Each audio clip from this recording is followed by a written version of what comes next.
Please welcome back to the Bill of Rights dinner a previous recipient of the ACLU's Bill of Rights Award, filmmaker Judd Apatow.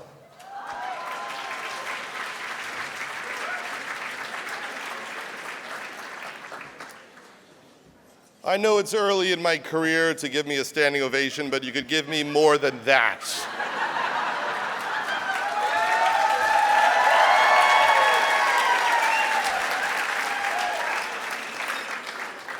I got myself dressed. I haven't showered in 7 weeks.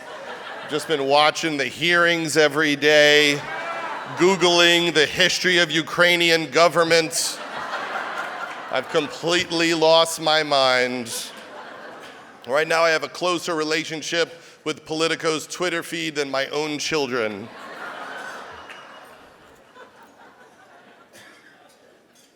Glad to be here. I'm a last-minute replacement for Prince Andrew, who got busy. He had some sweating issues. I was so excited to watch my TiVo'd Rachel Maddow from Wednesday, but I had to come out. How are you guys doing? It's hard, right? It's hard, it's stressful.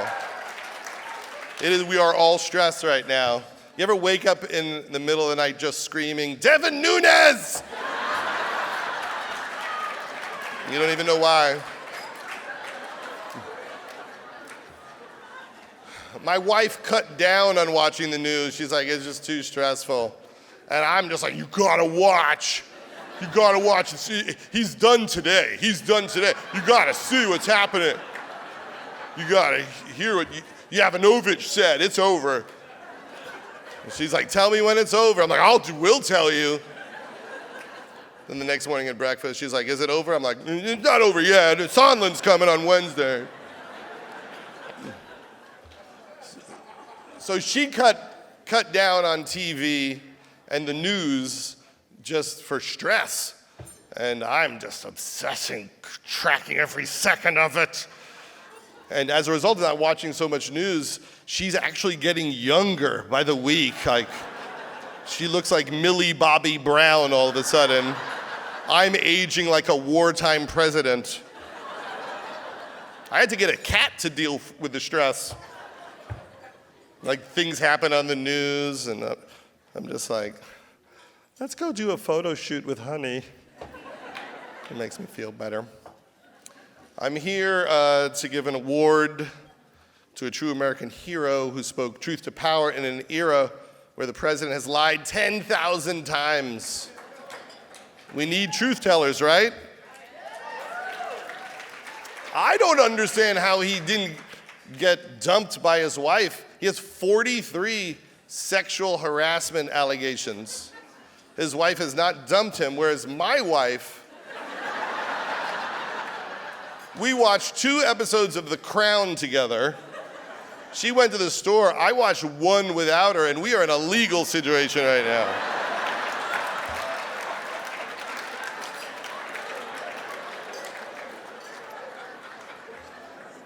We have to teach our kids civics. Our kids don't know civics, right? They do not teach it well enough in school. They need to learn the Constitution, and they don't even teach cursive writing in school anymore. Do you know they don't teach cursive writing? My kid can't read cursive writing. If you show her the Declaration of Independence, she cannot read it. She's like, what language is that? Is that hieroglyphics? What is that? All she can do is print, so everything that she writes looks like a letter from a serial killer to the FBI.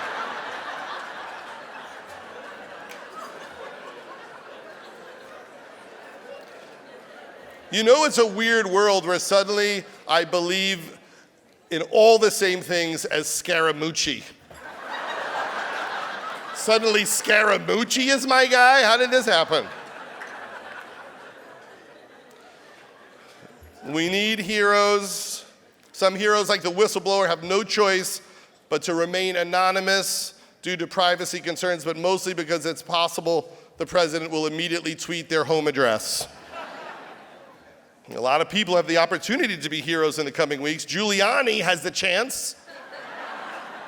We know Trump makes fun of him to his face. He should expose Trump's secrets. Don't you think? On purpose this time, on purpose. Don't let opening a Dave & Buster's in Times Square be your only legacy. Melania, we're calling on you to testify. This is your chance. Be free, Melania. No one's worked harder than you to become an American citizen.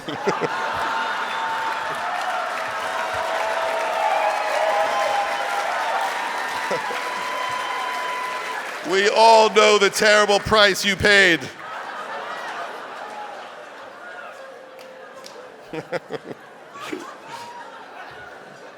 The bar on being a hero is so low these days. I saw a driver let another car merge in front of him on Sepulveda. Is that a hero?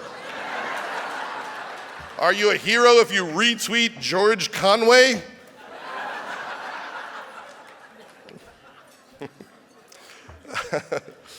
Seems like being a hero today is just telling the truth when you pay a personal price to do so, like because it'll cost you your Senate seat or your Nike contract, or Putin will release your browser history.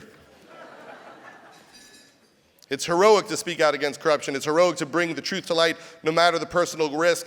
And sometimes it's heroic just to make it through a Senate hearing without crying about your love of beer.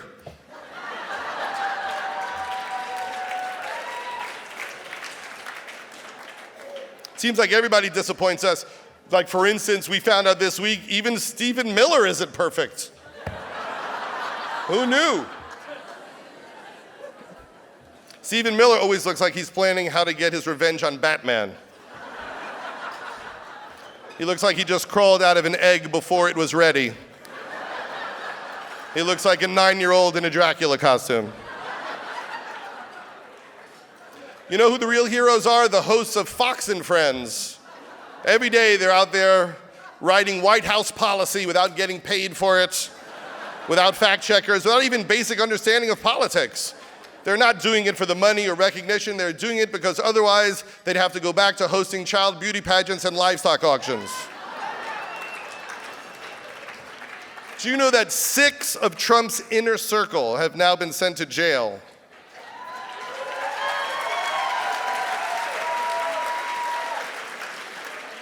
One more and they tie the Manson family. One more. That's not fair to the Manson family. They killed people, but at least they did not lie about it.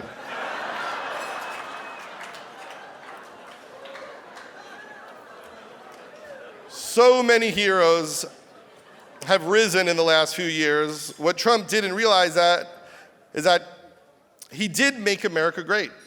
He made it great by uniting us all against him.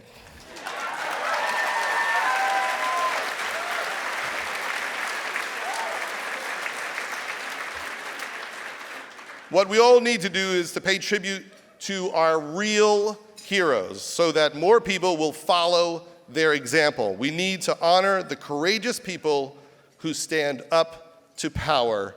Ladies and gentlemen, I am so honored to welcome to the stage the Roger Baldwin Courage Award winner for 2019, Dr. Christine Blasey Ford.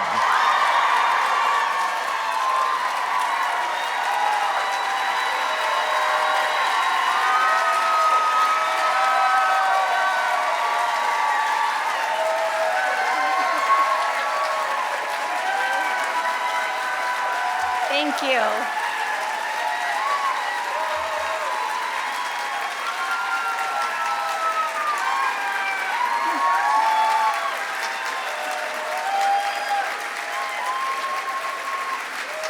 Wow. Thank you.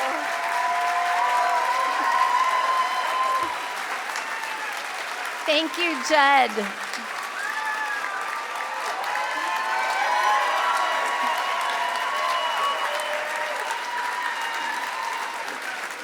It's really great when women step up for other women. And it's really great when men show up for women. Thank you, Judd. Thank you, everyone here. I am honored and truly humbled to accept this award. It's hard to feel worthy of Roger Baldwin, the founder of this venerable organization. I'm not a lawyer, but I know the importance of the cases that the ACLU took on under his leadership, defending John Scopes in the famous Tennessee monkey trial, preventing the ban of Ulysses by James Joyce, and protecting the First Amendment rights again and again. His accomplishments over the course of his long career are too many to count. I did one thing. And when I came forward last September, I did not feel courageous. I was simply doing my duty as a citizen, providing information to the Senate that I believed would be relevant to the Supreme Court nomination process. I thought anyone in my position, of course, would do the same thing. I had the example of Anita Hill.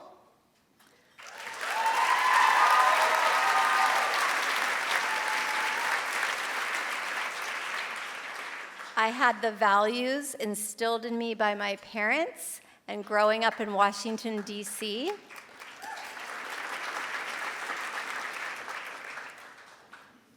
I had a responsibility to my country, to my fellow citizens, to my students, to my children, to live the values that I tried to teach them. I understood that not everyone would welcome my information, and I was prepared for a variety of outcomes, including being dismissed. I was not prepared for the venom, the persistent attacks, the vilification, the loss of personal privacy, and the collateral damage to my friends and my family. I was not prepared to be physically threatened or to be forced out of our home for over 3 months. I have learned a lot over the past year. I have learned that there is a well-financed attack machine out there ready to flood the internet and the media anytime I raise my head. And I know it's not going to go away. I've also continued to learn that the ethical promise to sexual assault survivors to do no further harm is easily ignored by journalists who selectively abstract meaningless details that are twisted and weaponized against me. And although I underestimated the pain, I also underestimated the love and the support that I have received.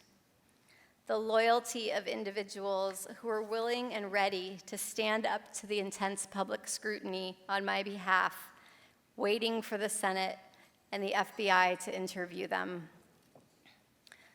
Willing to provide corroborating information. My friends are here tonight. Can I please take a moment to thank them?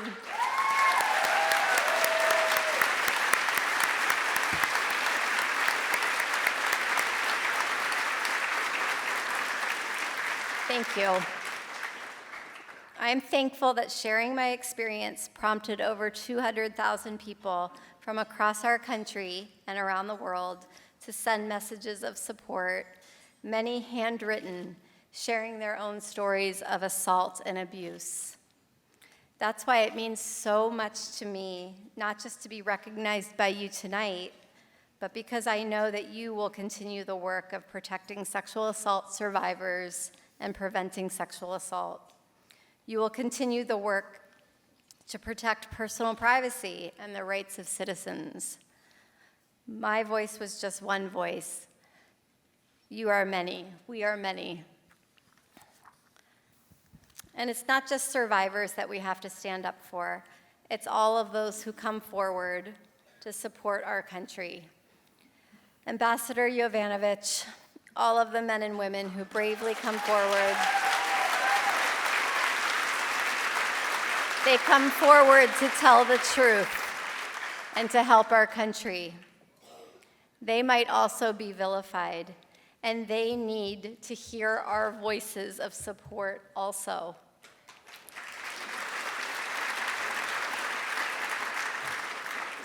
Two years ago, Colin Kaepernick at this event said, "We all have an obligation, no matter the risk and regardless of the reward, to stand up for fellow men and women." He quoted Frederick Douglass saying, "If there is no struggle, there is no progress." Thank you for this award. Thank you to you and to the ACLU for your leadership in this struggle. That is how we will make progress. Thank you.